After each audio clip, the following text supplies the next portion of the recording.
Yane Indigo is a Bernie Sanders supporter who is Bernie or bust, and she was on CNN talking to a pro-Hillary pundit and a pro-Hillary Democratic strategist and discussing why she was Bernie or bust. And throughout the whole segment, both the pundit and the strategist were being incredibly smug and condescending to her because of her Bernie or bust position. Now, what she did in return was just calmly and articulately slay them both with the facts. So take a look and then we'll come back and discuss this. So Yane, I want to start with you. It's virtually impossible for Senator Sanders to win the nomination. So why is it Bernie or bust for you? You know, a lot of people, they perceive the Bernie or bust movement as being something that's almost like a temper tantrum for people who support Bernie. And I think it's really important for people to understand that Bernie or bust is really a representation of how we feel about Hillary Clinton. We don't like Hillary Clinton, and we can't support her. So, Yanni, under no circumstances would you vote for Hillary Clinton? I'm definitely not going to vote for her. So Emily, you're a Democratic strategist. You're a Clinton supporter. So convince Yanni she's wrong. Yeah, well, I'm sorry to hear that, and I do think there are a lot of people that are open to supporting Hillary.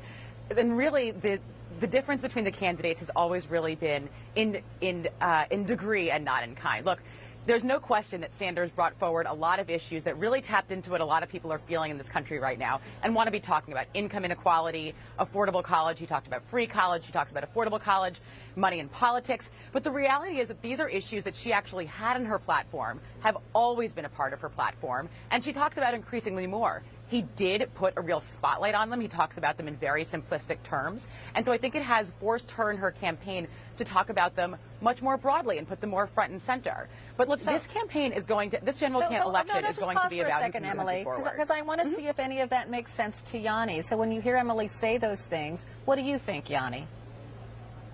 Well, there are a few things I think. I think, first of all, that Hillary Clinton says things that aren't always what she means and aren't what she believes in.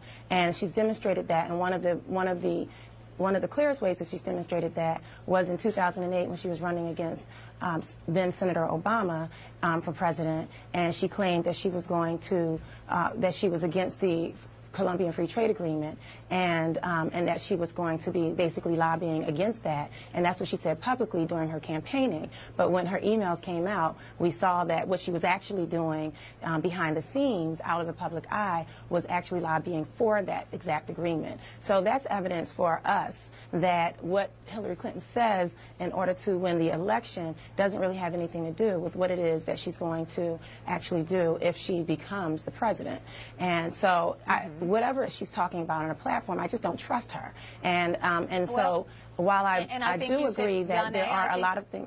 I think you've hit the nail on the head. You just don't trust her. And Emily, Mrs. Clinton does have a trust issue.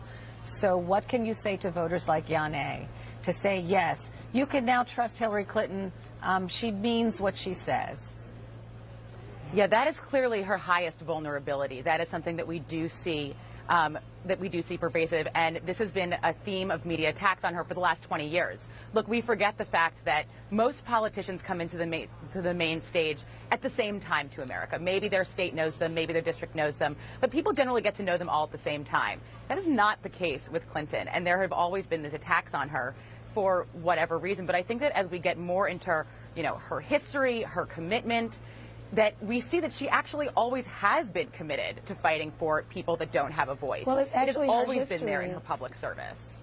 Yane, go ahead. It's her history that actually, it's not just the Colombian Free Trade Agreement. It's what the State Department did under her leadership going into Haiti, and when they wanted to raise the minimum wage for the Haitians from 24 cents an hour to 61 cents an hour, they negotiated it down to 31 cents an hour. It's the regime change in Honduras and all of the people who are dying as a result of Clinton's influence in Honduras after they had their first democratic election. It's the mistake of the Iraq War. It's the mistake of Libya. It's her history that causes us questions. And so now she's saying new things, and she's saying new things that are popular. Suddenly she realizes that the importance of Black Lives Matter because of the Black Lives Matter movement, and these things don't seem genuine. They seem like what she needs to say in order to get elected. We don't trust what she says, and we don't like what she's done. And so for those combined reasons, we won't vote for Hillary Clinton.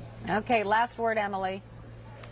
Look, I think that people read into what they believe what they want to believe, right? Like, you can discount pieces of past if you don't think they fit with a current narrative. I think there is a lot to be said for somebody who can learn from their past mistakes and say, look, we tried it, it didn't work, we're moving forward with something that does work. That is what we want in a leader. That is what we want with the president of the United States. And I don't think that we're seeing that, honestly, across the board in any other of the candidates. All right, I have to leave it there. What I want in a leader is a person who has foresight. I want a leader who has foresight, who has the ability to know in 1994 that there are issues with the crime bill, not to look back after thousands of lives have been destroyed and families have been destroyed and say, ooh, I made a mistake. I want somebody who has the foresight to say, no, I'm not going to vote for the Iraq war because that's wrong. Not somebody who's going to later on say, oops, that was a mistake. I don't think our country can afford the mistakes that come with hindsight. We want somebody who has the foresight to make the right decisions in the beginning. Okay, I have to leave it there. Now I'm conflicted because even though I loved the segment because she completely destroyed them, I actually felt really frustrated because they were so smug and condescending to her. Emily, can you please bless this dumb peasant and inform her as to why she's completely wrong? Please enlighten her with your overwhelming intelligence about Hillary Clinton. Just completely smug and condescending. And then it got even worse. So basically she interrupted Emily and was like, no, slow down, okay? Because I don't want this peasant here to get too confused, right? We have to speak slowly because these dumb peasants who support burning or bust, they can't understand the details and the facts. So you really got to slow down and get down on their level when you're speaking to them. But their asses were burned when she hit them with the hard facts after that. So she began retorting against their bullshit by stating reasons why she doesn't support Hillary Clinton based on facts, very specific facts. The look on their face when she talked about how Hillary Clinton fought against a Haitian minimum wage when they were negotiating from 24 cents an hour to 61 cents an hour, and how Hillary Clinton negotiated them down to 31 cents an hour, made them realize that they were the ones getting enlightened. And the consultant said, people believe what they want to believe. Right, that's what you're doing when you support Hillary Clinton. You think you're supporting a Democrat when in actuality, you're supporting a Republican. She is Democrat in name only. Now, my favorite part is where the Democratic strategist said, look, there's something to be said about a candidate that can learn from her mistakes. I know Hillary Clinton made all these mistakes. She has throughout her career been consistently on the wrong side of history, even though she claims to be a Democrat. But look, she's learned from her mistakes. Has she, though? See, after voting to illegally invade Iraq, she realized maybe it was a mistake to overthrow leaders in other countries. But then, apparently she didn't learn from that mistake because then she pushed Obama to overthrow Gaddafi in Libya, and now Obama calls that one of the biggest mistakes of his administration. So, did she learn from that? Did she learn from the Honduras coup that she backed to overthrow their democratically elected leader? No. So, even though she's made mistakes over and over and over again, now she wants to overthrow Assad in Syria. Do you really think that Hillary Clinton has learned from her mistakes? Do you really think that taking on Republican foreign policy positions, such as implementing a Syrian no-fly zone to escalate tensions with Russia, is learning from your mistakes? I don't think that's learning from my mistakes, but maybe that's just me. Maybe, I'm living in my own deluded reality where up is down, left is right, and yes means no and no means yes. I don't know. But it looks as though Hillary Clinton has never learned from any of her mistakes. Case in point, she has consistently been slow to adopt the platform of her collective peers and party members. She was against legalizing gay marriage. She was one of the last people to come around to it. The Democratic Party came around in 2012. She came around in 2013. Furthermore, when it comes to marijuana, the party wants to legalize marijuana. All the voters do, a majority, and Hillary Clinton is against that. Universal health care, a majority of Democratic voters are in favor of that. Hillary's against it now. So I don't think Hillary Clinton has learned from her mistakes. Now look, at the end of the day, am I in support of a candidate who can learn from their mistakes? Well, look, I'd rather have a candidate who has foresight rather than hindsight, as Yane made the point. But, I could respect someone who makes a mistake and learns from it. We're all human. But Hillary Clinton doesn't even have hindsight, let alone foresight. So no, I don't think she's learned from her mistakes, and I don't think there's any valid reason to support her. So as these two individuals, the pro-Clinton pundit, who, again, CNN, their owner is Time Warner, who is one of Hillary Clinton's largest donors, so she's just a puppet for them. So she's sitting here being all smug and condescending. This Democratic strategist is trying to talk down to this person, but they have no response when you hit them with the facts. And most Bernie Sanders supporters, they can list off a bunch of reasons why Hillary Clinton is not the candidate who they want to support and why they're burning her bust. Now, the tone in the media towards people who are burning her bust, it's honestly infuriating to me, because people who are burning her bust, they're not stupid. As Yane stated, it's not like these individuals are trying to throw a tantrum. They just can't support Hillary Clinton for moral and ethical reasons. For me, I'm living in a blue state, a deep blue state. So I'm not worried about my vote throwing off the entire election. So I feel really bad for Bernie Sanders supporters in swing states who may feel compelled to vote for Hillary Clinton. For me, I'm not going to be complicit in any more wars.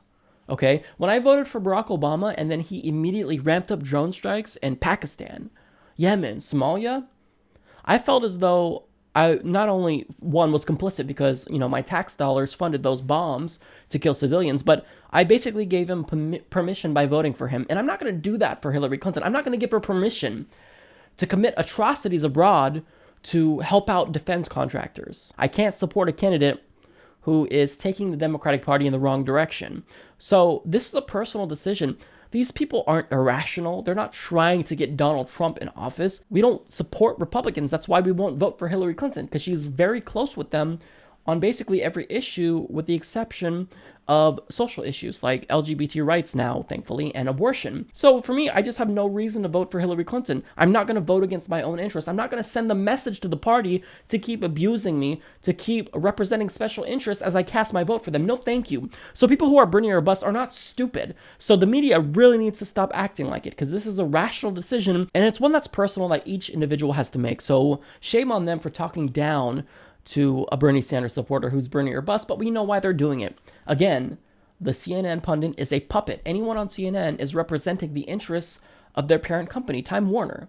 So if you think that they're just speaking freely off the cuff, like I can, or like independent media outlets can, think again. These people are puppets doing what they're supposed to do.